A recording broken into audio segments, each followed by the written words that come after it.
You've hit on the biggest perception of lack of fairness in the system, and that is the court members and how they're selected. So it's not a random selection. Again, there's been reform, so I'm going to talk about pre-reform and reform. So before, the person who finally says, yes, this case should be prosecuted, what we call convening authority, also selected the jury, selected the court members. And those court members worked for him usually, and usually it was a him, worked for them, and in many cases know them very well. So like they go to staff meetings with him weekly, if not more. And now I'm saying, go sit as a juror for the person that I said should be prosecuted. This is a scam. Yeah. Now, if you're not ready, then go ahead and tell me you're not ready. I object to you getting records. You've been intrusive into people's personal lives. I'm not a lawyer, but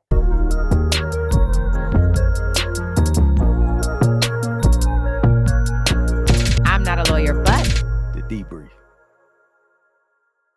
Hello and welcome to another episode of I'm Not a Lawyer, but The Debrief. I am Melanie, aka I'm Not a Lawyer, but, and I'm joined by my co-host Gooseby. How y'all doing? We are not lawyers or legal experts, but we come on this podcast and talk about legal things as if we are. No, we recognize we are not. And sometimes we have guests who are legal experts, who are attorneys, who know way more than us to come on and join us. And we are going to be doing that again today. This episode will be a guest episode. We have some people joining us that we are so very excited about. Especially because I am a military brat. I grew up, my father retired from the military, Army specifically. So I know that life very well. What are you going to say? My father retired from the Navy as well. Yes. So we both are very, very familiar with that. And recently I was doing a Patreon live, a live with the Patreon. And one of the members came on and was talking to us about I'm going to say judicial system in the military, the military judicial system, which I think is like a proper way to explain that still. And so it was just a really interesting, intriguing conversation. And so we decided that she would come on and speak to us, and she brought along a guest as well. So with that, let's kind of get it. So it'll be an interesting conversation. Let me just set that up. It'll be an interesting conversation. We're speaking about the military judicial system, some of the differences, some of the similarities, and just kind of like how it works. So yeah, it should be a good time. So with that, I'm going to first bring up former Major and former JAG, Coretta Gray. Hello. Hey, Hello. hello, everybody. I see we've got at least 3 branches represented here. I was Air Force. We've got Army with Mel and them, and then Goolsby with the Navy with his dad. Oh, yeah. Yes. Absolutely. Okay. And so we also have joining us, which is very, very cool. And so thank you again to Coretta for extending this invite. We have Don Christensen, who is a retired colonel and former chief prosecutor for the Air Force. Hello. Hello. Thank you for having me. Thanks, Coretta, for the introduction. Thanks. How you doing, sir? Colonel C. Okay, so again, thank you so much for being here. We're so excited to kind of get into this conversation and for you guys to enlighten us, inform us about so many things. So, but to start, let's start with you, Coretta. Can you talk a little bit about what your role was, what you did in the Air Force, and because we hear JAG all the time, what that means? Yes, I was saying I was peeking in the comments and saw that we have some of the television show JAG fans in the audience. For a lot of people, that is their big first introduction to the JAG Corps, and a great recruiting for the Navy, I have to say. But so I went to Tuskegee University undergrad, and I did Air Force ROTC while I was at my HBCU. Of course, Tuskegee is famed for the famous Tuskegee Airmen, Yes. Black pilots that served and fought and flew in World War II. And so that detachment and all that history was there when I was going through my process there. But my parents were in the Air Force. They also went to Tuskegee, and they also did ROTC and came out as Air Force officers. My dad was a engineer who did space and missiles, and then I came through as sociology, but then knew I was interested in going to law school and going into the Air Force afterwards. So for me, when I did ROTC, and I think Colonel C did ROTC as well, I did an educational delay, a waiver, so that once I graduated and was commissioned as a second lieutenant, I could then go to law school. And I went to Vanderbilt Law School in Nashville. But all the time while I was in law school, I knew I was going to be coming out and going into the JAG Corps because I'd already been accepted into that. And then I spent 13 years on active duty, going from base to base, serving as an assistant staff judge advocate and an area defense counsel, being like a public defender, doing appellate work, advising commanders, all that kind of stuff. Basically being like kind of like an attorney, a district attorney for a city. You're kind of the district attorney for the base. You know how you have public defenders for a city or for a federal public defenders? Well, we have public defenders for the airmen, service members that serve on the base. So that's what I was doing. That's cool. Yes. So you said, see, my mind is breaking already. You were a public defender is what you equated it to for the base for like Yeah. So after everybody, you don't start off being able to go be a what they call area defense counsel. But once you've served and started off on the prosecution side and advising commanders, learning the Air Force system on active duty, and actually getting comfortable as a military officer, you have an opportunity to be selected to then represent individual service members that get accused of crimes or have negative administrative actions happening to them. So, because they have a right to counsel and have a right to get advice from a lawyer, from a JAG. And so we have a separate office that is separate and apart from the ones who prosecute, where it's just like come knock on my door. I've got a problem. Can you help me? I have a paralegal that, they come in, you talk to them, and then you represent them in whatever their issue is. So it might be a trial, like a court martial, or maybe, so I got bad paperwork and it looks like my career may be over, but you have a chance to respond, reply, and have someone help you make sure everything is being done correctly. Got it. But you have to do the prosecutor side first, and then you can become interesting. That's probably a good role generally, though. I feel like whether it's in the military or not, it's it seems like you just learn a lot from the prosecution side that would make you a better like defense attorney. So interesting. Definitely. I think so for sure. Yeah. Do the you about to? I was about to go to Mr. Christensen. Well, one question: does the civilian, do they get to choose you specifically, or is there a pool that you just randomly pick? So that's a good question, because as a JAG, as Judge Advocate General Corps Assistant Attorney, Assistant Judge Advocate General that's practicing, I don't represent the civilians on base. You're only there for the service members. So you're only there for those who, for me, it was on active duty. I was in active duty on the Air Force. I wasn't in the National Guard or reserves. And civilians don't come and get help from the JAGs. They go and get their own attorneys, because usually if you're a civilian and something is happening to you on base, then you're going to need a civilian attorney to represent you. The JAGs are only there for the service members. Tenfold. Okay, Mr. Christensen, if you could also introduce yourself, tell us what you did in your service. Sure. Well, as Coretta said, I was in ROTC in law school, a little bit different, waited until after that. Both my father and grandfather were career Air Force like Coretta, so I'm Air Force tradition. Started out at a base office in South Dakota, prosecuting cases, and became a defense counsel. Kind of to your question, I think also what you're asking is the an accused in the military stuck with that defense counsel. Mhm. That's who you start with. That's who you usually end up with, but they can request a different military counsel. Okay. After that, I went back to another base office prosecuting. Then I became what we call a circuit defense counsel, which really cool job. You travel around the country, sometimes the world, defending people in more serious cases. So you're more experienced. Deputy staff judge advocate, which is like the second in the legal office, and then off to Germany for 3 years to be a chief circuit trial counsel, which I got paid to travel around Europe and Southeast Asia to prosecute really serious cases. Staff judge advocate in Florida, and then from there, military judge, which was an incredible job, and then from there, chief prosecutor of the Air Force and the head of the appellate government shop for 4 years, and that's where I had the pleasure of having Coretta work for me. Credible appellate advocate for the United States government. So both Coretta and I are lucky that we were able to spend more time in military justice than the average JAG. Those are typical career tracks. That's a long list. I know that's it's so many things. Again, I'm like, oh, I have so many questions already. I want to start though with chief prosecutor of the Air Force. What exactly does that mean? Like, can you give me, are you the person deciding altogether in the Air Force who is being prosecuted?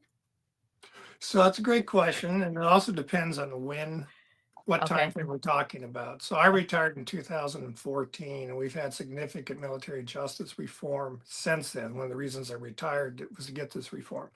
But at the time I was chief prosecutor, what it meant is I had about 25 really good prosecutors throughout the world that worked for me.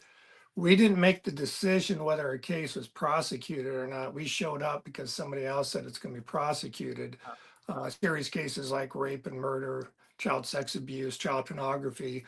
And my job was to make sure they were trained properly, had the right experience, had the right attitude and mentality to go in and prosecute these cases. And then I myself, unlike the other chief prosecutors before me, I would go out and prosecute cases as well. So it was a really cool sounding title, and it was a great mission, but we didn't have the authority that what now is called the Office of Special Trial Counsel does have. They actually make prosecution decisions on Okay. most serious crimes. Got it. Okay. My brain. Do you have to be in the military to be a military prosecutor? Yes. Yeah. That might change. The current administration has certain ideas that I may or may not agree with. But right now, you have to be a judge advocate general to serve in what we call the trial counsel role, what everybody else would call a prosecutor. If you are a service member, active duty service member, and you commit any crime, will you own does the military judicial system charge you, or could a service member, active duty service member, go through a trial that's through the civilian courts? Does what I'm asking make sense? Absolutely, and it's a great question. So the military has jurisdiction for any offense under the Uniform Code of Military Justice, which includes some unique military crimes, but also includes all the crimes that we would think of in the civilian world, from fraud to rape to murder. They're all there. They can prosecute. They have the ability to prosecute. I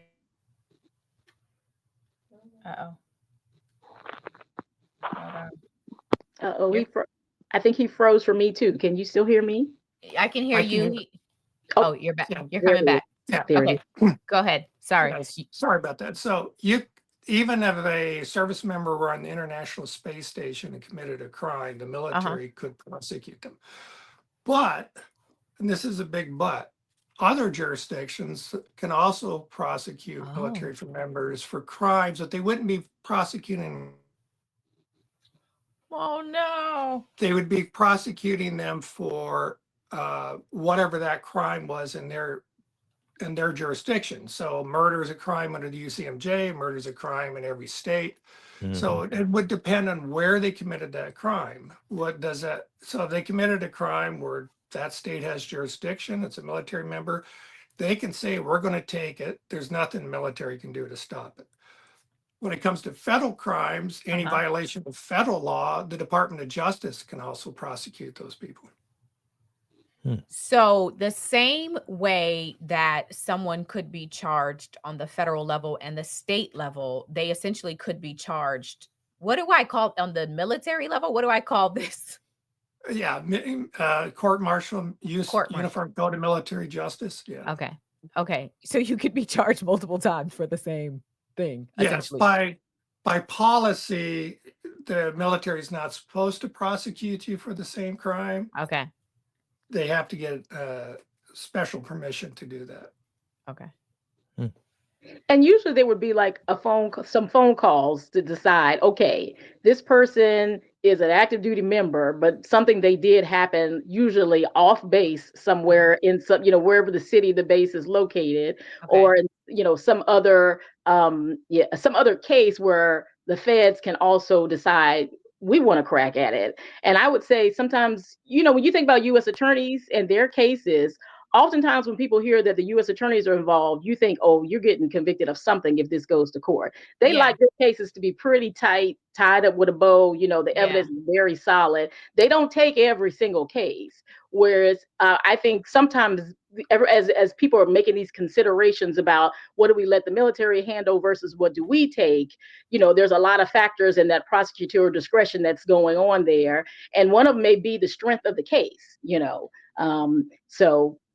but also the big kind of sexy stuff, the espionage, the very public facing type of things that kind of garner the public's attention. Some of those cases may end up there, or just if it just makes more sense. I remember sometimes we would talk to them about child porn cases, and at one point it seemed like, well, people were getting stiffer sentences when they got convicted if the U.S. attorney took it versus sometimes if it went through a court martial. And I have seen that be sometimes a consideration where the different offices are discussing who's going to take it. So. Yeah, and if I can just add one thing, if a crime occurs overseas, that there is what we call status of forces agreements, where the nation where this crime occurred has rights or doesn't have rights under that agreement to prosecute military members. So, for example, Japan and Korea will be pretty aggressive about prosecuting people, Marines particularly, that commit crimes in Okinawa. Man. Can you, for the sake of conversation and for context for people listening, what is a court martial? In my brain, it was like a subpoena, but then I'm like, is it the actual trial? What is court martial? Yeah, court martial is a trial. It's conducted under what we call rules of court martial and also under the requirements of the Uniform Code of Military Justice.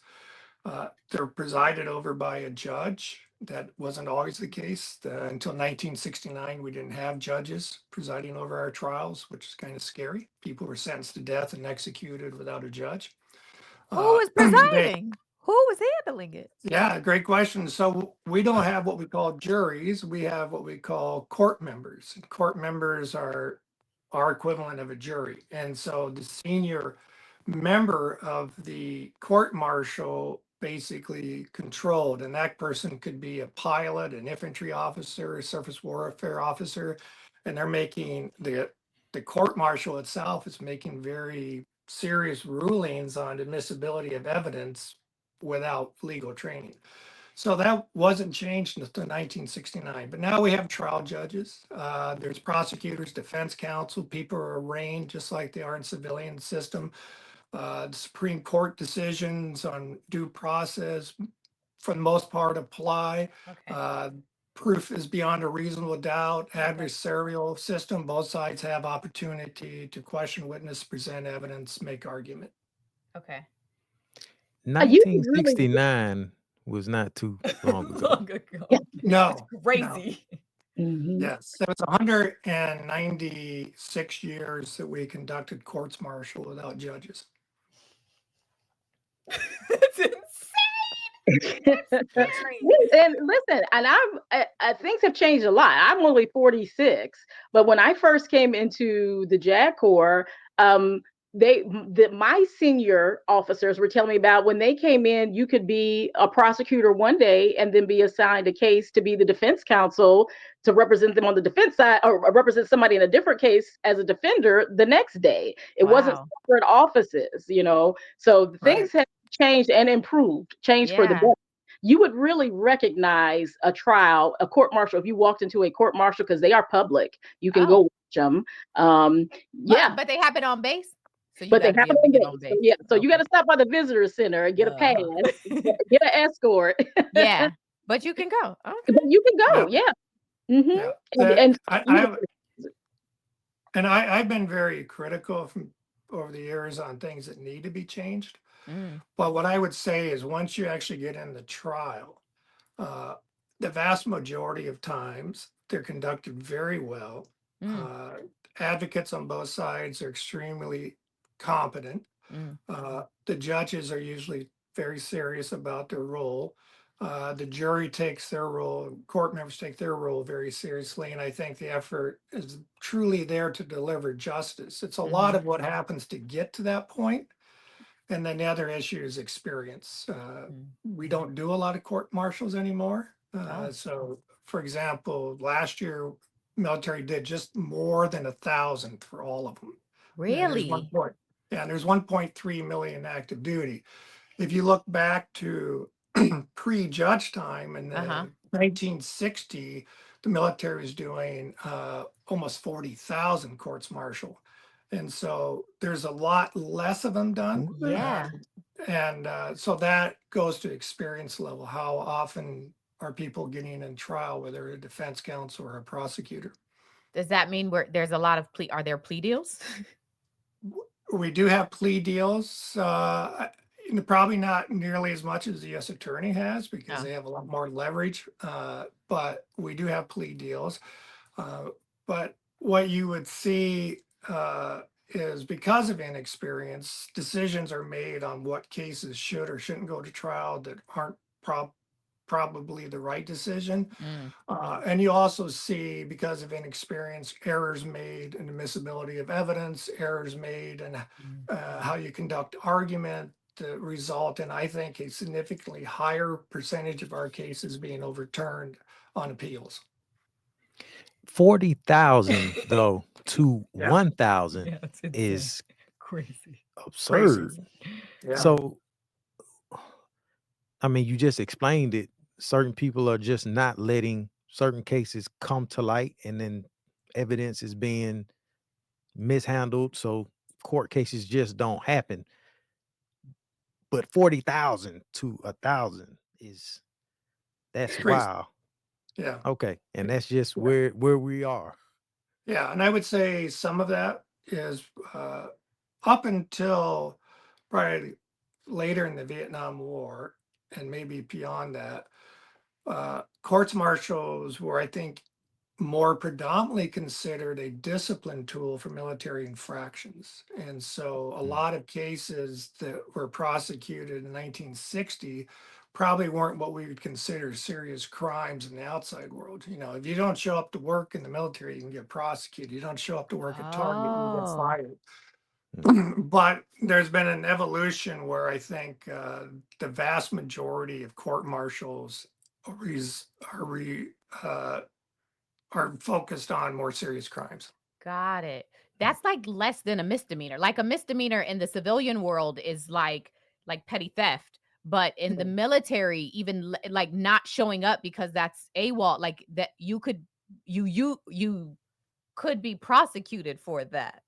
Right. Yeah, you could be. It's pretty rare now. Yeah. But in the past, and so you would see people who may be court-martialed 2 or 3 times for minor offenses and still continue to serve. Now, if you court-martial and convicted once, you're almost for sure going to be discharged, whether Oh. administratively or as a result of the sentence. Got it. Okay, so that Yeah, when you think about the Fills the gap a number little bit of, from the yeah, 40 to that's the still 1,000. insane. It But is, yeah, yeah. yeah. Hmm. I want to understand so you can get do people get bonds? Like if you One are second. if you are charged with something, break down the process from there. You're charged, do you go to the military jail like you do in civilian world? And then can you tell us how that works? You want to take that, Coretta? Yeah. So I would say one of the big differences that what you would see in the military is that, so we have investigators, we have security police, we have OSI, or basically our special investigation services. So when there's crimes happening on base or involving military members, they're your police force. They're the ones doing the investigation, writing a report, interviewing witnesses, doing all that stuff. Then they're turning that over to the commander for the unit and the JAGs to say, okay, this is what we've got. Just like the FBI would turn it over to the U.S. attorneys, or Okay. your local police would turn it over to the DA's office. Okay. And so they would say, let's take a look at this, and then this is what we thought, this is what we read them the rights for, but now it's your case to take it and go forward with that. I think the big difference when you're thinking from the outside is that the commander's involvement, right? So you have that service member belongs to somebody's unit. They had a job, okay? And so that commander is the one that me as the JAG is going to talk to say, Commander, here's what I see in this investigation. It looks like this person, we've been talking about AWOL, okay, went AWOL. They were missing, they didn't come back, they didn't show up for work. Here's the evidence we have, witnesses, cameras, video, whatever. Here's the chances I think we have of going forward with this case if that's what you want to do. But you tell me, what are you interested in doing to this person? Do you want to have a trial? Do you want to handle it some other way? Like those things called Article 15s that I saw somebody ask about before, maybe a lower level non-judicial punishment. But basically, we're coming up with the charges, and then what do you want to do with them, Commander? And then if the commander decides, well, yes, this is one of those cases, I do want to go forward with a trial, and listening to you, you're telling me we've got the evidence, so let's proceed. Then that commander is the one that's going to call them in and charge them. Basically, read them, we call it preferring charges, read them the charges. That's maybe one of those rare occasions where you see people looking like the military on TV. You're knocking on the door, you're reporting in, you're saluting and saying reports as order, and then they're reading you your charges. And then from there, they get to go see one of those area defense counsels I was talking about. So if they need an attorney, they go to that office and say, help me, I'm being charged with a crime, I need help here. But then depending on how serious it is, we've got sort of that misdemeanor level and felony level in the Air Force. So you hear general court martials are usually the felony level, meaning you could get a dishonorable discharge or more than a year in jail. Those special court martials are the misdemeanor level, meaning less than a year, kind of like just out in the outside, or a lesser discharge, a bad conduct discharge. So once we decide what you're going to, if it's the most serious one, you're going to have an Article 32 hearing, which is like your grand jury investigation. Okay. And so those charges are out there. Somebody's got to investigate and see, do we have enough to go forward? Do we have the evidence that says this person did this thing and it's enough to go forward with this case in a general court martial? And then that person, usually there's an Article 32 hearing officer who sits there like the judge, like a judge on the outside to hear that. But it's not like as we think of a grand jury with jury members, it's that hearing officer listening to it and deciding. Okay. And then once they decide it's going forward, if they decide that, because they can say, we don't think there's enough evidence, and send that back to the commander, and the commander can decide to drop it. This sounds like a preliminary hearing. Very in much. Civilian world. Okay. Okay. You got it. But if they say, let's keep going forward because there is enough evidence, then we're going to convene that court martial. And then that's where you have, I saw somebody mention it previously in your comments about the convening authority, like those different terms. Mm-hmm. So that's usually it's going to be a general officer this is their trial. This is their court martial that they are saying, bring that person in and go through the process. And so now that's when you come in, where my job comes in as the trial counsel to do everything you see in a normal trial. Bring in the witnesses. I ask if this person wants a judge or jury trial. If they want a jury, we got to bring in the panel members so we can voir dire them, pick the jury, decide who's going to sit. Each side gets to ask the questions. It's all the same stuff that you've seen before. We're going to do our opening statements, call in witnesses, have openings, have direct examination and cross-examination, all the stuff that looks like a regular trial. Okay. And if I could, Is the jury military or civilians? military. They're the service Yeah. members. And if I could add two things. We don't have bail, and people can be put into pretrial confinement. They don't do it a lot, but if like murder cases, desertion cases, domestic violence cases, you might see somebody going to pretrial confinement, but we don't have bail. So people, I don't think would use it as often as what you would see in the civilian system, where somebody's charged, they're arrested, then they meet the judge, and they may get bail, they may not get bail, but if they get bail, can they come up with it? We don't have anything like that. If you go in, you're going to be in there until your trial. To your trial, and there are procedural rules that was both guided by the UCMJ and federal law about do you have a neutral and detached magistrate making that decision, justifying the decision. So like the commander is the one that orders them into pretrial confinement. Okay. Like a cop would arrest somebody. Yes. And then a neutral and detached magistrate reviews that, see if that's the right call. Understood. Okay, and that can later be reviewed by a judge too. The other thing I would say is the process Coretta is talking about still exists, but we have a two-part process in the military now due to reforms passed in 2021. So for most crimes, that's exactly what Coretta talked about. For other crimes like rape, murder, child pornography, domestic violence, 14 total crimes, those are done in a separate process where this Office of Special Trial Counsel now makes all the prosecution decisions. So it just really depends what you're charged with. Got it. So how do you keep people from, if I'm the commander and my brother gets in trouble and I'm talking to the prosecutor, I'm like, nah, we ain't about to take this to trial. How do you stop that from happening? Yeah, so that's one of the reasons the reform went through, is to try to get independent prosecutors making that decision. And where we really saw the issue wasn't so much relative, but commanders, the process starts at the lowest level command, who he or she keeps filtering up to the higher level commands what their input is on whether or not somebody should be prosecuted.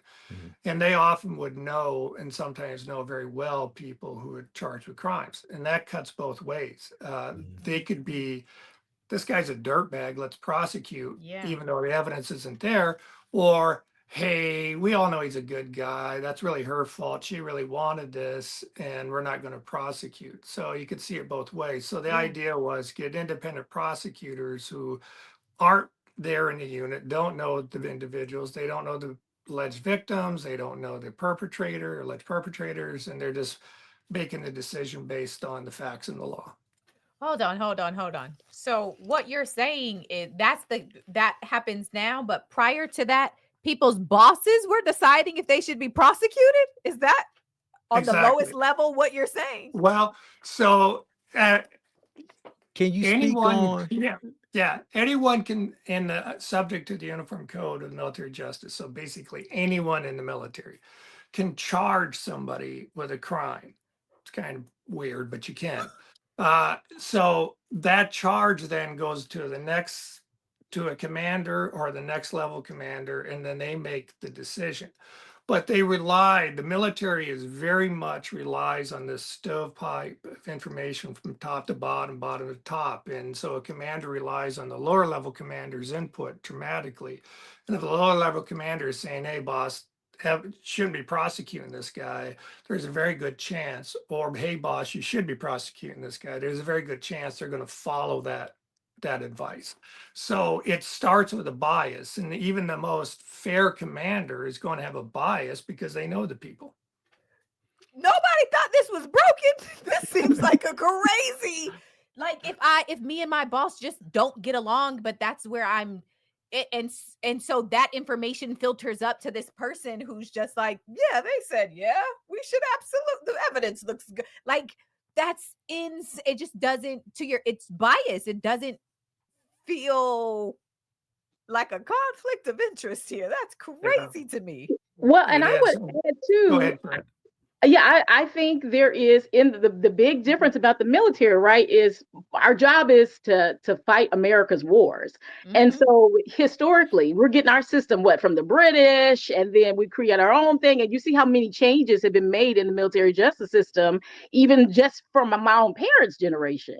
So I think the idea was that we are empowering our commanders to be in charge of good order and discipline, and to know their troops, and to make, that we're training them at our military academies in our different ways, so they are closest to these people and can make the best decisions. The problem, of course, in reality is that can cause bias. I mean, there's bias that's already built in there, because if you're known as being my superstar troop, just like anyone else, I don't want to believe this about John. Not John. John was just here, being my star person. But if I don't know you because I've got thousands of troops and you're not one that's bubbled up to me, so I maybe just treat you like I would treat anybody else who I don't know. And so it can be a problem. Now, of course, the general up the chain, he's got a team of lawyers that's also advising him. And of course, everybody's still supposed to be looking at this evidence. But you can see how the military member may feel like, well, how I don't feel good about this. How do I know that you aren't prosecuting me for other reasons that you wouldn't do for somebody else in the 100%. Same situation? Yeah. Well, and when you think about the history, some of the things that have come out about the military, particularly when troops are overseas, and women's safety and rape and the things that happen in those environments, a lot of what comes out, or what has been said historically, is women's vulnerability is often like exploited by men in the military. And so if there is this group, theoretically, right, a group of men who are kind of all in and knowledge and aware of what's happening, but they're not prosecuted because their chain of command is also aware, or like not pushing it, or like it just feels broken. The idea of that, and the kind of crime, or just things, I don't know if you guys are following me, but the things that have come out about what happens in different circumstances between soldiers, it just feels broken. Yeah. Well, and sex assault and rape is what drove the reform. And I fully supported and advocated for this reform, but it wasn't just because of sexual assault or rape that we needed the reform, but that's what highlighted it. And so if you look at the DOD estimates, depending on the year, there are about 30,000 sex assaults of active duty force. And then if you look at how many of those actually go to trial, how many are reported, how many go to investigated, how many go to trial, and how many are convicted, you get to some years where there's less than 100 convictions for a sex assault or a rape, and you have I estimate there are 30,000 of them in your force. So part of the problem is, no matter how good a commander is, or how good-hearted they are, and making sure they want justice be done, sex assault and all the crimes, a lot of other crimes, are very complex. And the way that victims often act is not the way people think victims should act. And that comes with experience when you're used to seeing this. Yeah. So junior prosecutors have that same problem. The first time you sit down with a victim or survivor of a sex assault, you might be thinking, this person's crazy, this never happened. The 10th time you've sat down with one, you said, there's a pattern here. Say that again. React. Yeah. So that comes from experience. And a commander will never get that experience. Most Mhm. commanders will never have talked to a victim of sexual assault about their sexual assault in their Yes. entire life. And so the very first time they deal with one, they don't have the preparation to be making the right decisions. And you can say that about domestic violence. You can say that Yes. about a lot of other crimes. And so that's why experience is so important. And that's why since basically 2007 until 2021, Congress has focused a lot of attention to reforming the military justice system. Mm. Yeah, I was reading up on the case that you had, the colonel. He was found guilty, but then it was overturned by 3-star generals. So Right. this is that whole situation where, What happened with what is the details of? can you explain? Yeah, so this Yep. is what ended my career. Oh. So I prosecuted a lieutenant colonel, colonel select F-16 fighter pilot in Aviano Air Base in Italy for sexually assaulting a civilian physical assistant, PA, and physician's assistant, excuse me. And he was convicted despite the efforts of his immediate command and his fellow wingmen to do everything they could to keep him from not being convicted. He was convicted by 5 court members unanimously, even though we don't necessarily know that. I know it was unanimous in that case. And 4 months later, the 3-star general, General Franklin, threw out the conviction because in his mind it was incongruent that a colonel select and family man could commit these offenses. And you know, I prosecute a lot of cases, defend a lot of cases. No doubt in my mind that he was guilty and this general made the wrong decision. But going back to that bias, there were Yes. people that were mutual friends of the guy I prosecuted, and the general making the decision, reaching out to this general saying, boss, you need to turn this conviction over. Roscoe wouldn't have done this. He's a good guy. You know, we both pray. You're religious. I'm religious. You know, he was religious. And so that caused a huge firestorm in Congress. And within months, Congress took the authority of these general officers and admirals to overturn convictions, took it away. Now, to Wow. shed some light on a 3-star general, the highest you can go is 5-star. 4. There used to be 5 stars, but that hasn't happened since World War II. Okay, so 3-star. This is top tier. Very high. Yeah. Very high. Yeah. So Also, for example, And they had the ability. He had the ability to overturn. Overturn for any reason or no reason at all. He went to law school. No, he was a fighter pilot, and so that again, it goes back to George Washington. It really goes back to King George III.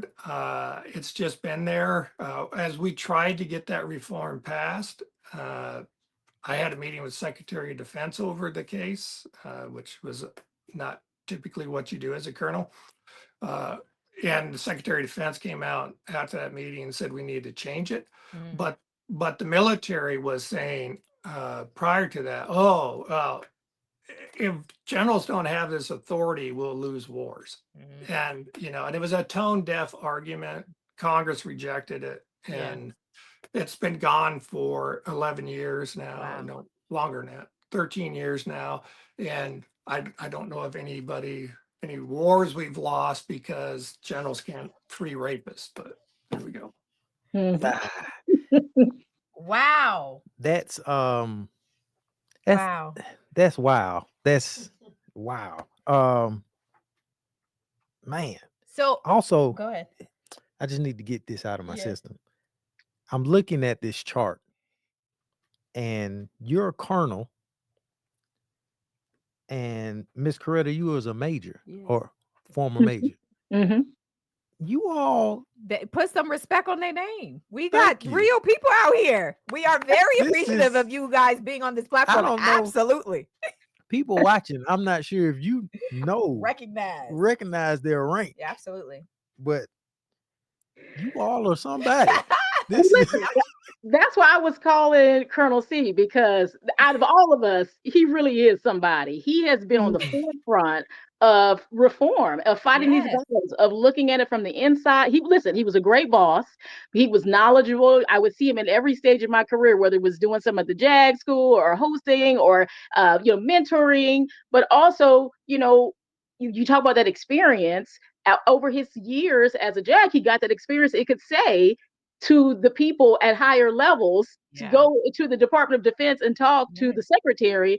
This is what we need to do. And the fact that he was actually going out and trying cases when he was a colonel, that's not normally the 06s are not out there being the senior trial counsels, but he was staying right in the midst of the battle and understanding what his senior trial counsel that were out there working for him were going through. So and then since getting out, he has been a advocate to change the system, not just for the Air Force. This is service, all services wide.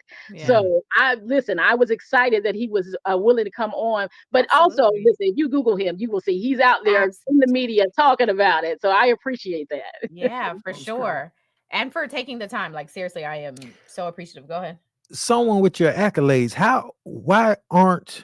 What's the roadmap from where you are to become that 4-star general? Because you have the experience that these guys don't and gals don't have to be making certain decisions.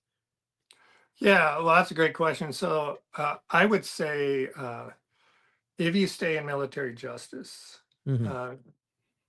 which I did, I did at least one trial every year I was in the Air Force, which I don't think anybody else can say that been in that long. Uh, and but if you stay in military justice, the leadership views you as too specialized to be a general officer. So you're making the decision, I'm not going to be a general.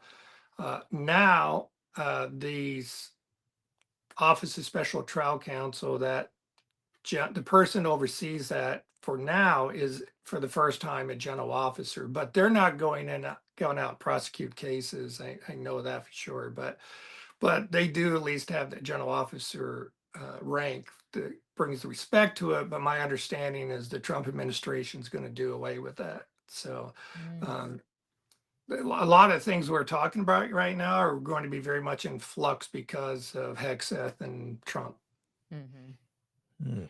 And every service branch has a the JAG of the Air Force, the JAG of the Navy. They are representing the JAG Corps for that whole service, and would be the ones up in the Pentagon in those meetings talking about and representing, the JAG's position in different things. Now, of course, Colonel Christensen would have my vote for TJAG, but that's also a political type position where you gotta have played the game and know, you got to know how to, you got to be in those rooms where people are wanting for whatever their reasons are to get you there as well.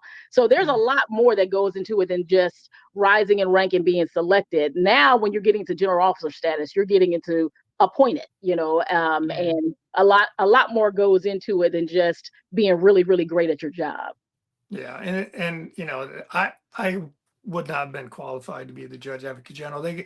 They have a breadth of issues they deal with. They go well beyond military justice, and and so they're groomed to be that way. I don't always agree with them, but they're groomed to be that position. The Trump administration fired them all when they came in, which I think sends a bad message. And now we're bringing in people who weren't groomed for those positions. And so I think it's going to set up the JAG Corps for some real challenges in the future because he's bringing in Guard and Reserve JAGs who really don't have the breadth of experience to deal with the institution of the JAG Corps, not just prosecuting or defending.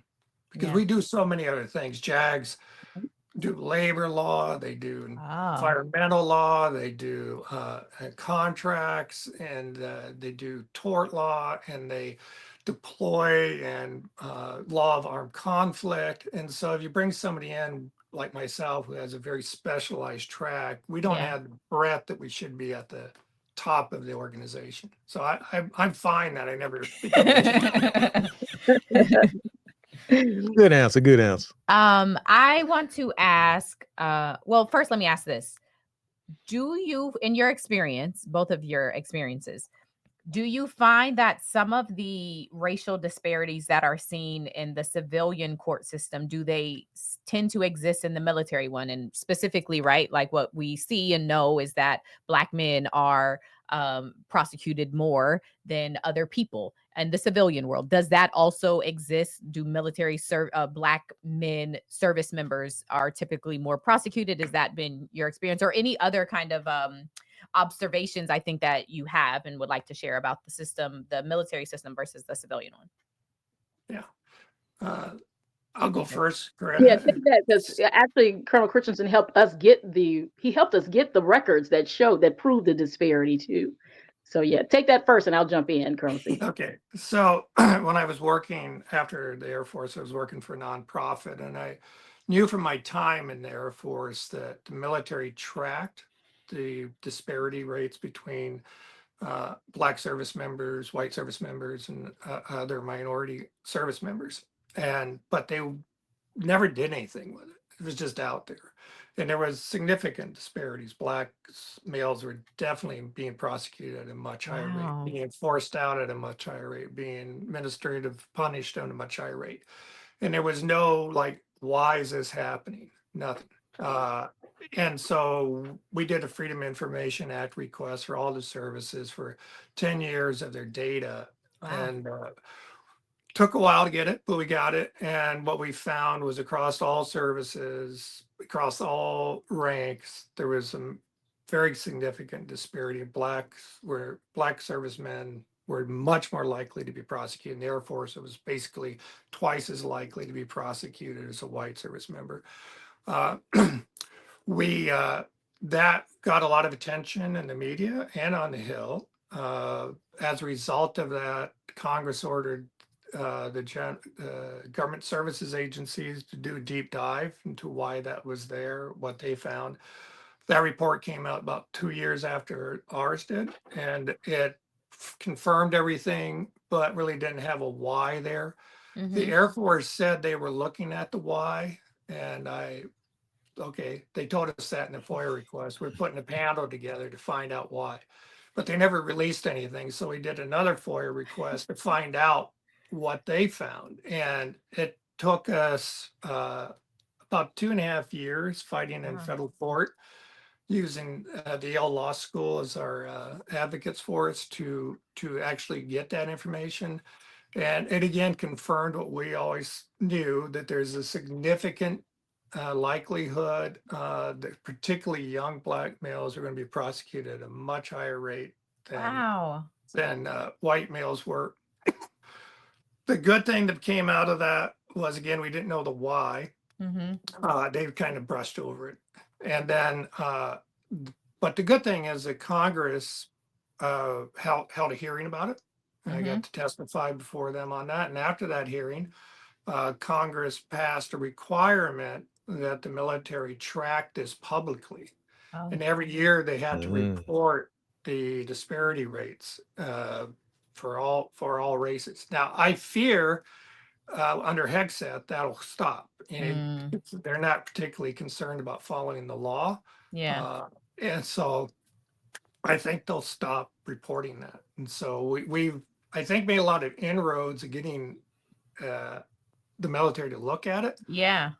But sadly, some of the generals who stood up and said, hey, we see that this report was eye-opening for us, and we need to do something about that. They got fired, like the chief of staff of the Air Force.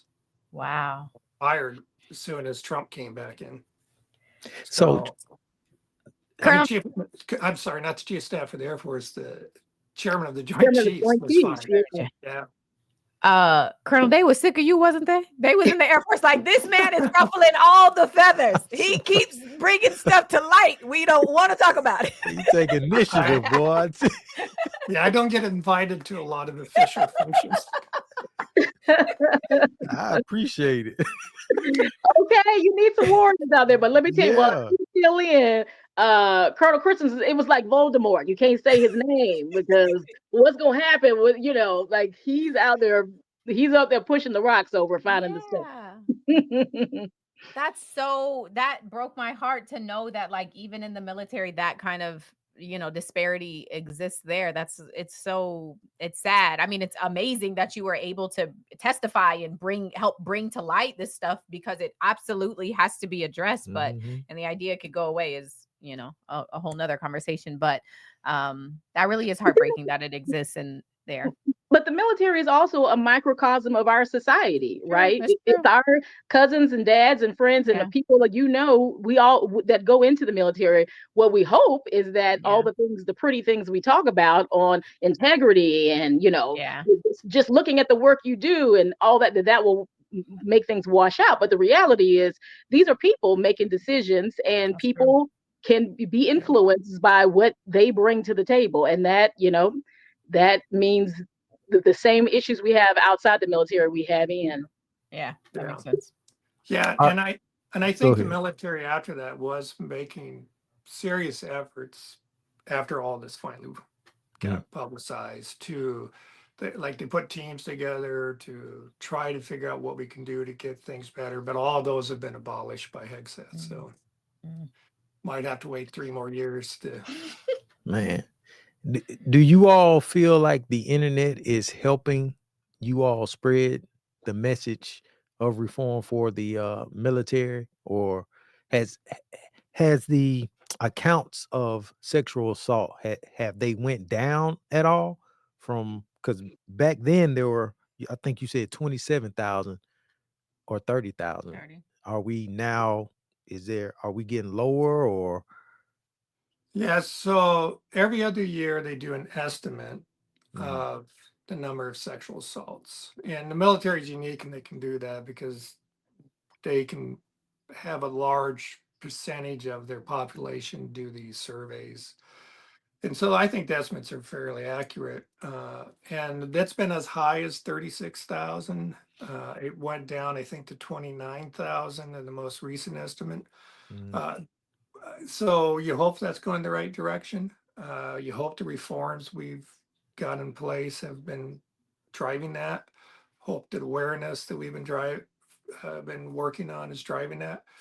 Then there's also actual reports. I mean, that you can track that very accurately, how many people are coming forward and making a report. And those have gone up year after year after year. But they finally went down. The question is, did it go down because now people are more concerned about reporting with the current administration, or is it because actual numbers went down? So, for example, Secretary Hegseth put out a new policy right after he came into office, and what he called "no more walking on eggshells" policy. I think I remember this. And basically it was a wink and a nod to those who are already predisposed to do this. Punish those who come forward and report somebody for sexual assault or sexual harassment. It doesn't come right out and say it, but reading between the lines, it's like it's okay to do that now. And there is, unfortunately, significant number of people in the military who just don't believe sexual assault, sexual harassment exists, or if it does, it's the woman's problem, and are inclined to punish people who come forward. So we'll see how this shakes out, assuming that they follow through and actually have the required survey again to give us an estimate of what the sexual assault rates are. Wow. And with these assaults, they just don't happen to women. It's men as well, correct? Men as well. I was just about to say that. I think everybody always thinks of it because women report more, just like in the civilian world, in society, women report more. And there is a stigma and oftentimes a backlash against men reporting. But the numbers, even if you just look statistically, there are a lot more men in the military than there are women. And so there have been hazing traditions that have come out that really classify as sexual assault. But there have been other things that happen to people that people shouldn't think of it as just a woman's problem, because it's not. It happens to men as well. It's just I think they're still not as comfortable reporting. Yeah. Yeah, and depending on the year, some years more men are sexually assaulted than women in the military, and some years more women are sexually assaulted than men. So yeah, Interesting. That's tough. What Yeah. and when, let's say, someone comes forward, whether it's sexual assault or saying they're the victim of any kind of crime, and if they're alleging that the person who did this is in their unit or they work with, does the process allow for them to be removed? Like, I mean, because the military is such an interesting kind of situation where you're working with these people, you're essentially like the base. I always think about the base. It's your own little community. You literally could like not have to leave the base. And so this is a community in which you see a lot of the same people. Your kids are going to school with the same people many times. Like, so if you report that you are the victim of a crime by someone in this unit, in this space, in this community, what does the military do to protect you while that plays out? yeah. So they have a process called expedited transfer, where Okay. the victim comes forward and says, "I want to be moved." Uh, they're supposed to move them within, I think, 3 days. It's pretty short. Okay. Into a new base.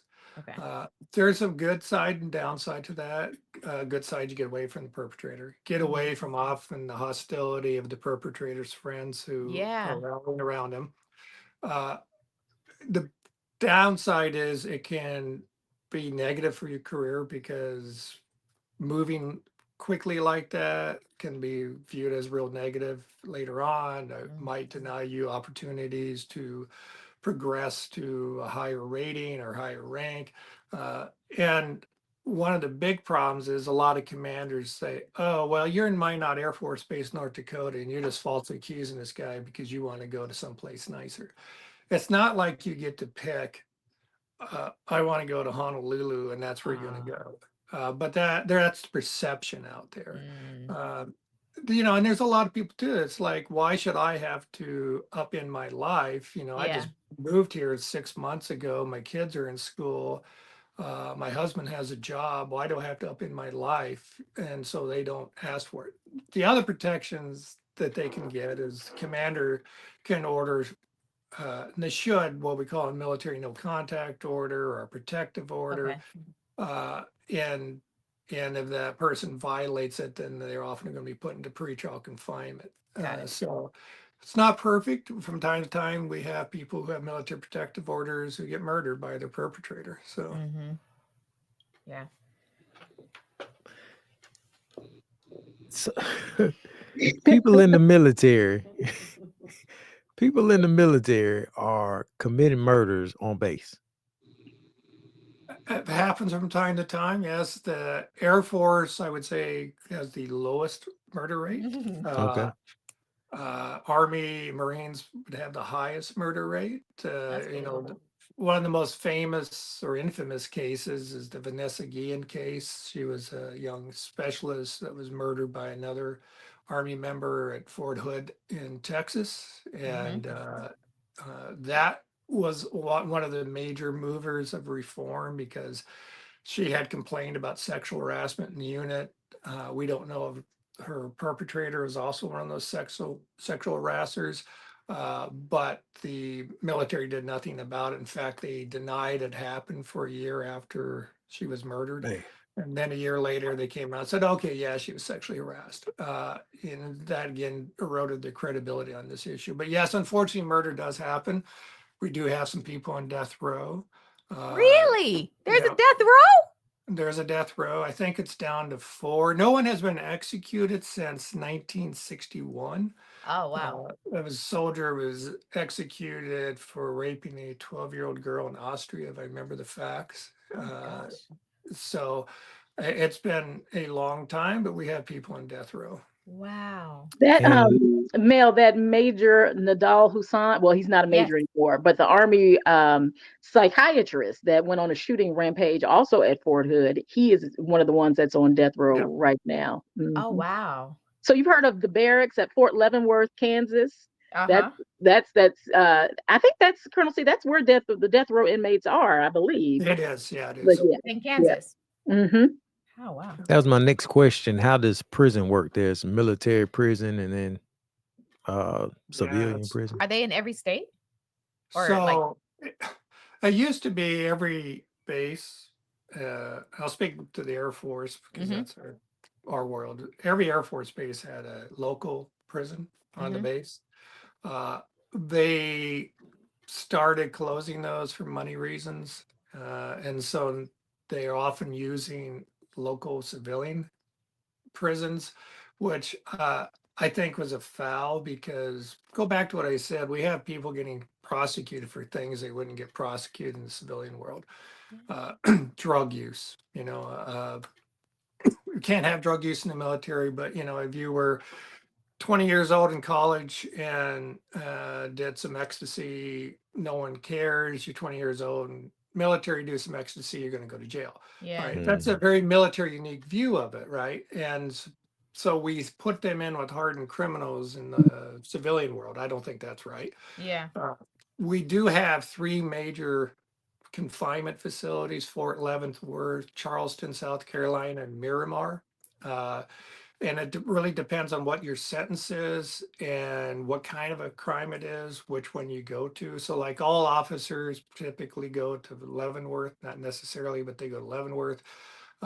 Sex offenders, it's really going to depend where they can hopefully get treatment. Miramar, Fort Leavenworth is for the death penalty cases and the people with really long sentences go there. But in the past, there were like regional confinement facilities within the Air Force where they could send people in local bases for like somebody who got 6 months or less. But it's pretty much you're going either into a federal prison or general population and a local county prison or state penitentiary or one of those military prisons. Most of my clients were actually at the county, just the county jail, and their unit would go check in on them, come visit them because they were Yeah. still in the military until their discharge.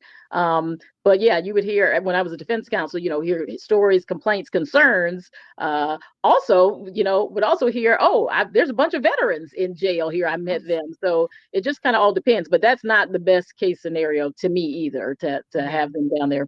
But yeah, that's where they go. Can you serve a sentence and come out and still be in the military? I was just about to say, Certain. wait, before you, because I'm gonna tap onto that. So answer Mhm. that. But in addition to that, can you talk about like sentencing for in the military? Because I've heard you talk about administrative something, and then there's also obviously being in prison, and then like there's discharge. So can you just talk about what that looks like with Okay, this question? I'll talk about the sentencing, and then Coretta, you can talk about uh, coming back to duty. Yeah, sure. So sentencing again has gone through major reform. Mhm. Up until very recently, sentencing could be done by the jury. There were no sentencing guidelines, no sentencing parameters, almost no mandatory minimum sentences, murder, spying, espionage, those kind of cases, and then sex cases had a mandatory minimum of dishonorable discharge but no confinement. So for the vast majority of people, their sentence could be literally, they were told, the jury was told, you can sentence him to no punishment all the way up to whatever the maximum confinement was. So it could be life or death. No punishment was an option in death cases. But so, and then there's other kinds of military unique sentences. So there's restriction to base, hard labor without confinement, which is a joke. Just basically means you pull weeds for 12 hours a day for 2 months.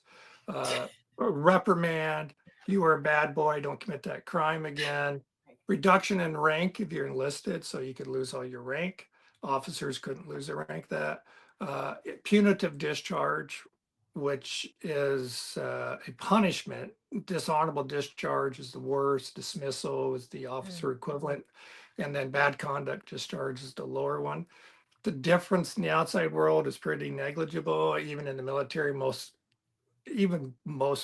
people in the military have no clue what the difference between a bad conduct discharge and dishonorable discharge is. Just dishonorable discharge is worse. And then some term of confinement. If you got sentenced to confinement, whatever prison system you went into, you could get parole after serving a third of your sentence. You get a lot of good time. So I think it's 8 days now. For every month you serve, you get off a good time. Wow. So confinement can be significantly reduced. Now, the new process for crimes committed after it went into effect, which I think was in 2021, you get tried by a judge alone, or sentenced by a judge alone. Okay. And they do now have sentencing guidelines more in like you'd see in the federal system. Got it. Okay. Okay, and I'll let Coretta talk about and then just back. talk about people coming home. So you could get sentenced to jail, to confinement, but not get a punitive discharge, either that dishonorable or that bad conduct discharge. So that meant you were still a military member, which means you still belong to a unit, you still have a job, and so you would come back to your unit after you did your confinement time. But usually what happens is, your name is mud, they're ready to get rid of you. And so there's an administrative process to separate you, basically like fire you from the military, that your unit is probably going to do based on your conviction. Because again, even if it was just not going to work and disappearing, that's a federal conviction, because the military is the federal jurisdiction. So that's the process. So there may be a few months, or depending on how fast your unit is moving, to get you out. And even that process to fire you, you have a right to say, submit some papers, a response that says, no, keep me, here's why, I'll do better, I've learned my lesson. And your commander could decide, okay, you were a good boy before, we're going to figure this out, let's see if you can do it again. And they used to have a program, I don't know if they still have it, called the Return of Duty program, where it was kind of like you would go and be what we call reblued. It was almost like you go back to basic training, go through all the hell and frustration again, and then they said you get a chance to see if you can cut it back on and remain on active duty, and you could stay in that way. But the administrative side of the military is a lot like, I guess, personnel. It's kind of like your HR personnel side, where you could get verbal reprimands, you could get letters of reprimand, you could get fired because you just got too much bad paperwork of saying you're making mistakes or you're doing something wrong. And if you get enough of that, there's enough to discharge you as well. So, and that's the other way to kind of deal with people that's not military justice. It's not a criminal case, but you can be having bad behavior that has to be disciplined, and then can lead to you getting kicked out because you just got in trouble too many times, even if it wasn't a crime. Got it. Could I join the military at my age, 41? How did we get here? He's not joining. He's I not was joining. afraid you were scaring you off with all the bad behavior in the military. Now But I want to pick up where the colonel left off.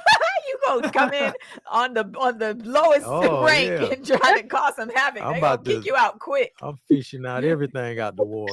We're gonna send a recruiter your way over there to chat with you, Goolsby. I'm pretty fit now. I can hold my own. Out. But depending on your age, and there's a waiver for everything. Yeah. But yeah, depending on your age, and of course you got to pass medical and processing, and they got to check you out. You might be able to. I can't remember how old you are, Goolsby. So it 41. I'm 41. I think the Army increased their enlistment age. So I think you could. Really? But I don't want you to go and enlist it. I think you got what it takes to be an officer. Yeah. Don't encourage him. I think you kind of answered this, but before I ask that, we talked a little bit about the jury and voir dire happening and all of that. Is the jury process the same as the civilian process, where they just get a summons in the mail, different soldiers, and then they come in and are voir dired and selected? Now, there have been some changes to this. Colonel C, why don't you take that? Because the jury process was one of my bones that I had with the military, but there have been some changes. Yeah. Yeah. Our highest military court often says it's just as important that the system be perceived to be fair as it is fair.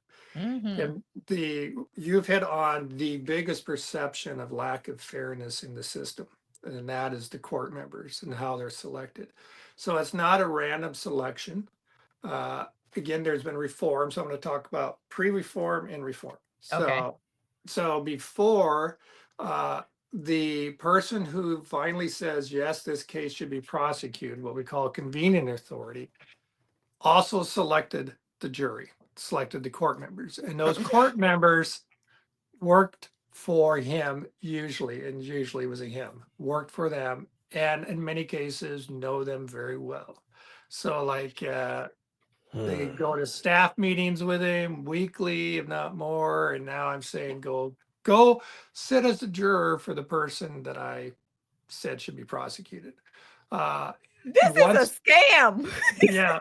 Was. I know So- you said there's reform coming. Let me Yes. hold out for the reform. Yes. So those members then deliberate they're not, it's secret. That's one thing about it. They're not allowed to disclose their vote or to disclose the vote of anyone else. So the idea behind that is to make sure that the commander doesn't know how they voted and can't punish somebody for a sentence or a verdict, all right, or a lack of. So, but they don't reach a verdict by a unanimous vote. It's only at the old days 2/3 vote, now 3/4 vote. So we have what we call minority acquittals. If it doesn't take, in the civilian world, verdicts have to be unanimous, whether guilty or not guilty. And in the military, Wait, don't keep talking because I want to not hear this. guilty. Yeah. Okay. You're back, I think. Yes. Yeah. Okay. Yeah. I hope so. So the minority of the members can result in somebody being found not guilty, or less than a unanimous verdict people be found guilty. So that's one of the perception issues. All right. So you have work for the guy who's saying it's prosecuted, verdicts aren't unanimous. Okay. So reform,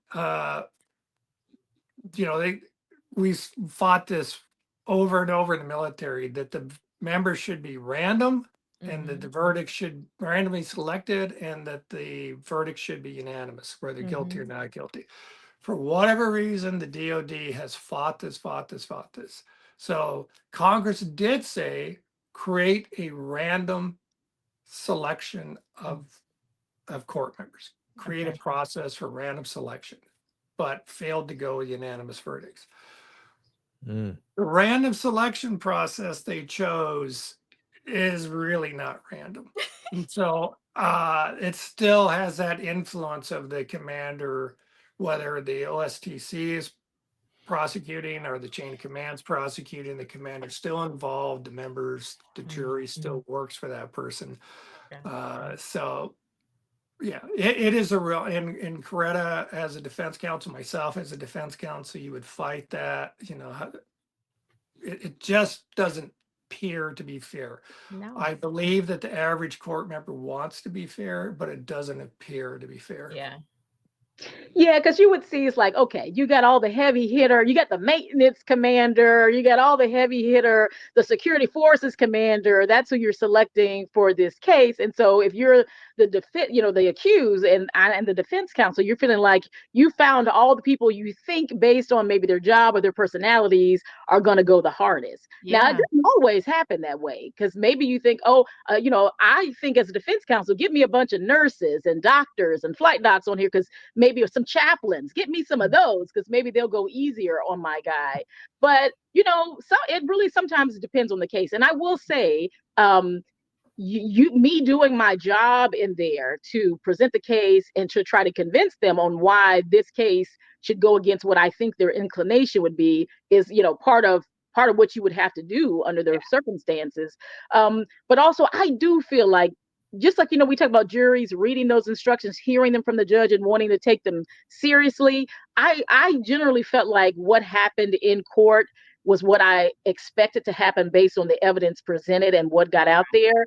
So I didn't feel as much heartburn about that, but I felt like the perception of the process, and I can certainly understand if you're accused, you want a better process, especially that random selection. So it's something still to work on. And even still for your audience, Mel, all of this stuff, all of these changes are made by Congress. They're made by Congress, and then they're sent to the Pentagon to have the services implemented. So all of us are U.S. citizens who have a right to petition our government and say, this needs to change, or this is how I think you should do it, or this didn't seem fair, or whatever, because constituents and voters are who Congress responds to. Absolutely. And this is our military, and all these people are have constitutional rights. So we definitely want to talk to them too. Yeah, absolutely. No, it's such a good point. That was my next question. How can we as civilians help move this along, or these issues along? Because come on, how are you not randomly picking the jury? That's how are you not doing that? It seems like a setup for a fail for whoever's being accused. Like that would, to the point you're making. Yeah, I would feel defeated. You go in feeling like, well, we'll see what happens. But I mean, to hear that you're saying, and I think a lot of attorneys across the board have said, that I've spoken to at least, say that jury members, and so court members, do take that responsibility seriously, right? And I think a lot of times, especially us on the internet, we love to have all the opinions from the trials that we're watching and have all the thoughts. But there is a different level of responsibility and I think seriousness when you actually are on a jury, on a panel, and getting to decide the fate of someone. I do believe that people take that responsibility seriously. So it's good to hear that you're saying in your experience, they take it seriously, but just the appearance of impropriety or biasness is a problem. Yeah. So when I was a judge, I would instruct juries just like any judge would. Yeah. And they were always, you could always tell they were very, very focused on what I was saying. And then I would always, not every judge does this in the military, but I would always provide a copy for each member of the instructions when they went back to deliberate. But I would wait until I got done reading it, in case I saw I had to change something so I could edit it. And then I would give it to a paralegal, they print it out, we'd give it to the bailiff, and they'd give it to the members to read. And I can't tell you how many times when I said, you'll get a copy of the instructions when you go back in deliberation. And it's like I'm 3 minutes later hitting print, and the bailiff comes to me and says they want their copy of the instructions. So they take it very seriously. Yeah. And you were asking about the internet and what can you do to change. I don't want to leave that question out there hanging. Yeah. Thank you. So I will say the reason we have got the reform we've got is because of podcasts, because mainstream media has covered it, because people have raised their voices, whether they're from the defense community or the victims community. It really has made a difference. It really does get attention. Now, in 2025, under the current administration, everything's more difficult, but we gotta keep fighting as if some point we're going to be able to move the rock again. But that continual pressure, like I talked about Vanessa Guillen again, when her family wouldn't be quiet, and they went to the media, that is, and really was like the final straw to get the major reform. And so never discount what it is. The media gets a bad rap, called names all the time, reporters called names. I've worked with hundreds of reporters. Most of them are very dedicated to getting truth out. And they also have been very on top of this issue for a long sustained time. We always hear about news cycle. Somehow military justice for at least 10 to 15 years was a constant story. And so that's what drives change, is that pressure. Yeah. Well, I'm gonna do what I can to apply some pressure, because this is to me, it's common sense. Some of these situations they're in, and Yeah. And the also, military is looked at. You know, military is up there. Yeah. We as civilians hold the military on a pedestal, basically, and to hear this is like, it's mind blowing. it's one of the most, if not the most respected profession in many of the surveys that people do is military service. It's a Yeah. calling. It's, we think about the bravery and heroics. And of course, again, we're talking about one slice of military service and military justice. So Yep. you got to be talking about people getting in trouble. But there's a Yeah. whole bigger military out there, people out there doing incredible, wonderful things, and their families sacrificing for them to do that in service to the country. But the Yeah. idea is, to me, is that we all usually know somebody, even if it's not us, who went to the service, Yeah. and you want them to have the most fair system, especially if it's what we tell our constituents, our community, that we have. That especially we think of the military as a place where merit matters, and so you want the system to be fair and not just you. I know one question you had asked me before, Melanie, before we got on, was about things you want people to know about service. And I like to tell people is the Constitution does not leave you when you go into the military. It's not that now you belong to the military and whatever your TI told you, that's what it is. If they want you to have a spouse, they'll sign you one. If they all these little jokes and things, if they want you to have an opinion, they'll give it to you. Well, listen, the different services have different I guess reputations. The Air Force maybe is one where we challenge a little bit more, but you don't give up your rights when you go into the military. And there is a process that requires people to work it. I think some of my frustration a lot of times was when I would have people, when I was a defense counsel, it's like, I don't want to push back against my unit. I got to go back and work there. I got to have, I want to get back in the fold. And when you're in these hierarchical system, there's a lot of pressure that's put on you just to kind of shut up and color. And that, but there are people out there that if you use the system, if you use your rights, they've got them all these facilities and offices on base. But sometimes people don't take advantage of that because they feel like almost I'm going to get in trouble for using these rights. And that frustrates me. Yeah, I agree with that. And I would say, it's easy for JAGs to focus just on the crime aspect of things. But, so the Air Force did about 250 courts last year, and they have like 330,000 members. What that tells you is a very low crime rate, very low. So when we're dealing at that very low crime rate, we should be able to, we're not overwhelmed like a district attorney in, New York or something. We have the resources to do it right. We have the resources to be able to have random selection of real juries to deliberate and reach unanimous verdict. And it's time for the military to say, okay, when the people serve, when they take the risk, we're going to make sure whether you're a victim of a crime that occurred in the military or whether you are accused of a crime that involves the military, that process is going to be as fair as possible. And it's easy to make the reforms. We just need to overcome the resistance. And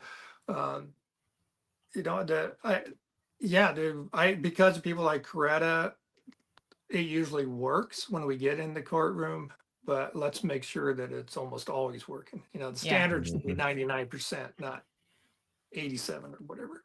Yeah. I want to ask, I'm going to go with an extreme case, but let's say a service member who spent time in a war comes back and while still in active duty kills someone, right? There are a lot of there's a lot of layers to something like that, I would imagine. Do you find for something like that, or do you find that, I don't know what I guess my question is, would the court members, because they're also service members, right? They've served in the military, so they may understand what that experience of going to war would be like, and PTSD and like all of these things. Do you find that sentences can be more lenient because people are more understanding. Do you understand kind of what I'm getting at? I don't know if I'm communicating it clearly, but that just feels like such a nuanced situation that civilians who don't go to war would not understand, and if that person gets out of the military and kills somebody when they're out of the military and it becomes like a state case, jurors may not fully grasp the severity and like the magnitude of going to war. And so I just wonder if that's different if it happens when they're still serving, and if court members would be more sympathetic. I think so. Yeah, I definitely think that their defense counsel is going to try to get as much in there about, before you even get to sentencing, but get as much in there about their service and what they had to go through. But the funny thing about members is they can go two ways too, because since a lot of other members have also deployed and also been out in these stressful situations and know what it's like, upending your life in service, sometimes also they are harder on people, and they're like, hey, we all have to go through this. That doesn't give you an excuse to do this, Got it. Yeah. But yes, in terms of, sometimes that'll play out in, the conviction on one end, but then, okay, then how tough is the sentence on the other? Yeah. Murder, murder's a tough one. It's usually going to be a tough sentence, but absolutely, people, the ones I think about are, the big scandals back in the day about like Abu Ghraib, about deployed people who were doing almost like war crimes to other people while to detainees, while they were over there in service. They're supposed to be watching them, guarding them, and they're, torturing them type of stuff. Yeah. People think different ways about that. You can definitely always think different ways about that, but there may be I'm going to cut you some slack because these are these crazy circumstances. Yeah. Or it could be, hey, you're supposed to be upholding the best of us out there, representing us the best, and you're making us look terrible, and I'm gonna hold you accountable. So it kind of depends on who you select on that jury. What do you think? Yeah, no, I agree. And again, this landscape's changed because we changed the sentencing system. Now we have parameters and guidelines, and the judges have ability to go outside of this evidence warrant. So now we're going to be, something like that's going to be sentenced by a judge instead of the jury. But we do allow the defense put what we call extenuation and mitigation evidence in, and having PTSD would be, especially if combat PTSD, would be something to be very mitigating, most likely. But as Coretta said, if you were convicted of murder, depending on which level of murder, that's a mandatory life imprisonment sentence. Is there a, like, this way the civilian world is like first degree and premeditated, second degree, there those levels for murder in? Yeah, we don't use those terms, but yes, there's levels of murder. Got it. I'm trying to think. Let me ask this question, and then if there's anything I didn't ask or that I sent and forgot to ask that you want to add, feel free to answer. But I will. My last question will be, what do you wish every young service member understood? Oh, Coretta, did you just answer this a little bit? I feel like you. Oh yeah, but you see, I'm a talker. I've got more I can add. Okay. I want Tennessee to answer that as well. But I think that's a good question. Yeah. Okay. So the question is, what do you wish every young service member understood about their rights? Colonel C, you can start. Yeah, well, I'll piggyback what Coretta said, that the Constitution doesn't end when you take your enlistment or take your oath of office. But the only place that applies is freedom of speech is limited because you can't say certain things. But when it comes to the criminal context, it's pretty much everything that you would have in the civilian world. So right to counsel, right to, again, not a real jury, but right to a jury. We don't have a right to a grand jury, but we have an Article 32. And so the process is going to be there, exercise those rights that you have. I mean, I remember there was a movie with John Travolta, I think it's called The General's Daughter. And there's a court martial or something in there. And at some point, somebody says, "You're in the army, you don't have a right to do that." And I was like, I was watching it on a post. And I wanted to stand up and say, no, that's not true.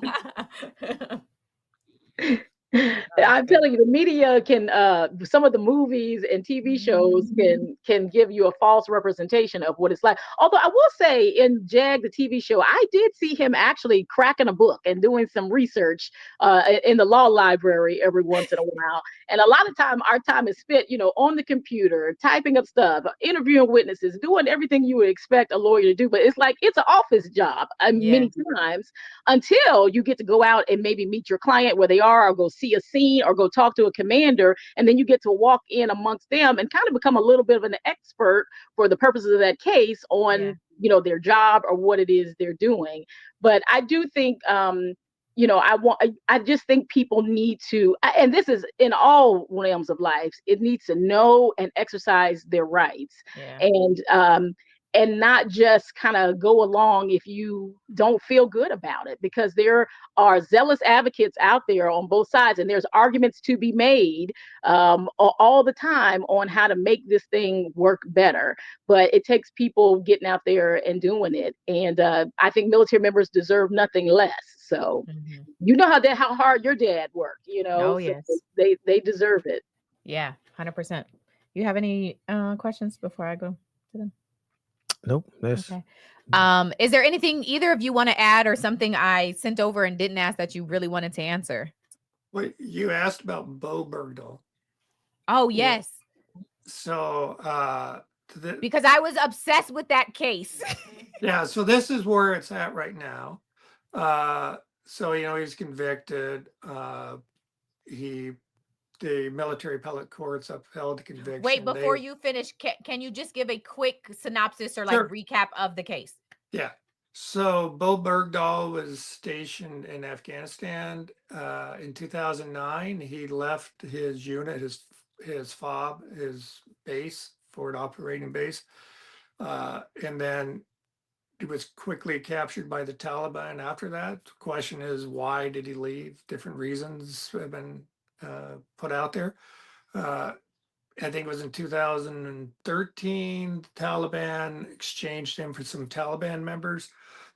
And then originally it was like, oh, he's served honorably, nothing's wrong. And then he was eventually court-martialed for desertion and misbehavior before the enemy. He pled guilty to that, but he raised a number of UCI, which is unlawful command influence arguments. And what that is because the military is so rank structured, we don't want people making decisions because they think that's what people. Wait.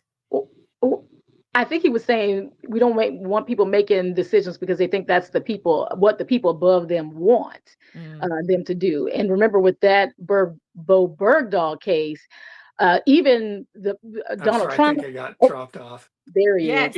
You came back. Yeah. So about a year after he was convicted, the defense team found out that the trial judge had applied for a job with the Department of Justice under the Trump administration and had failed to disclose that. And why that's important is because Trump had, while he was campaigning for president, had attacked Bo Bergdahl and said that he should be lined up and shot or something like that. And he was guilty. People died because of him. And that was really what the UCI issue. And John McCain had said similar things. Excuse me. And so they find about that. They raise an appeal saying that the judge wasn't fair and impartial because he's trying to get a job with the DOJ and he's currying favor with the Trump administration. And in fact, he provided as part of his application his rulings from the Bergdahl case. So, Got it. And so they went into federal district court, and the judge said, yeah, he should have disclosed that throughout the convictions, but they didn't find unlawful command influence. So as of today, the briefs were filed by both parties. Both parties are appealing the judge's decision. Bergdahl's appealing that it wasn't unlawful command influence, and the government's appealing that the judge should have disclosed that he had applied for the job. So Okay. we are, the attorney that represents Bergdahl's been representing for 12 years now. So this case Wow. has been going on for a long time. Yes. And he is out of the Army, and the Army after the Court of Appeals Armed Forces approved the conviction, executed his dishonorable discharge, which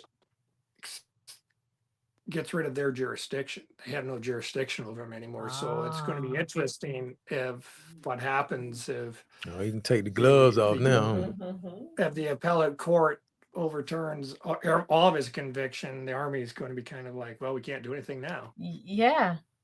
Oh, wow. Somebody commented that it was on Serial. Yes, the way, actually, I don't know if I learned about it from Serial or just in the news, but if you want a full recap of that case, it was a season of Serial. It was absolutely fascinating. This soldier leaving his base and then being captured shortly after, and then all the things that kind of happened afterward. So thank you. That was, I didn't realize that it had, first of all, it had been that long, but also that now both sides are appealing for their different reasons, and the discharge, like all of that is so interesting. Someone is also asking about the soldier who crossed into North Korea hours before he went. That was more recent, I believe. He crossed into the Yeah, it was. he like ran over there or something. What do you I guys think he know? Yeah, he went into went North. to- Yeah, he went Yeah. into North Korea, and the North Koreans sent him back, which is don't know. He was, but why. he was And in trouble. So he had been in trouble already, yeah, was getting home to the US to face some sort of assault situation he had gotten into. And then instead of getting on the flight back to the US, this is an Army soldier, he went on one of those tours of the demilitarized zone, and then bolted from the tour into North Korea. Yeah. And then, of course, they tried to make a big propaganda thing out of it, but eventually he was released and returned back to the US. But that's a crazy move. Yes. yeah, and I But think I he believe he's entered a court. plea deal, but I could be wrong. I Yeah. feel like think his trial's over, but I could be wrong. When you are overseas like that and you leave your base, what is that? That feels like more than AWOL. Is that what is that called? Like, what would be the charge? Desertion. Okay. Desertion, Okay. yeah. So the Yes. difference between AWOL and desertion is AWOL, you're just gone without authorization. Desertion, you're gone with the intent to permanently be gone. Oh, okay. So people might go AWOL because my mom is sick, I want to get home and see her, or my girlfriend left me, but I wasn't going to be gone forever. I just had to go see my girlfriend. Okay. Got it. Makes sense. Okay. North Korea, though? Exactly. Like of all the places. What you about to do over there? Sir. Oh my God. That they gave him back, like, you know what, y'all can have him. Yeah. That's hilarious. Especially these kids that join. A lot of people join because they have family service. They know something about the military, at least a little bit. But you're young and you join and you're still doing dumb things. So it just has a lot more serious consequences when you're military. Yeah, absolutely. Mm. Okay, I think that is all. Anything else from either of you? I appreciate the time though that you took to talk about this. Thank you. I thank you for offering this opportunity up. And, we represent an Air Force perspective, but, there's Army, Marine Corps, the Navy, Marine Corps, the Coast Guard. Everybody has a JAG service. So there are a bunch of JAGs out there. A lot of them stay in the government, go work in other jobs as civilians in the DOD or in the Department of Justice. You'll find a lot of people have JAG on their resume. But I call the JAG mafia. We're out there. We're out there doing different things now. I love it. Thank you again so much. This was so informative and just a good conversation. I think it enlightened.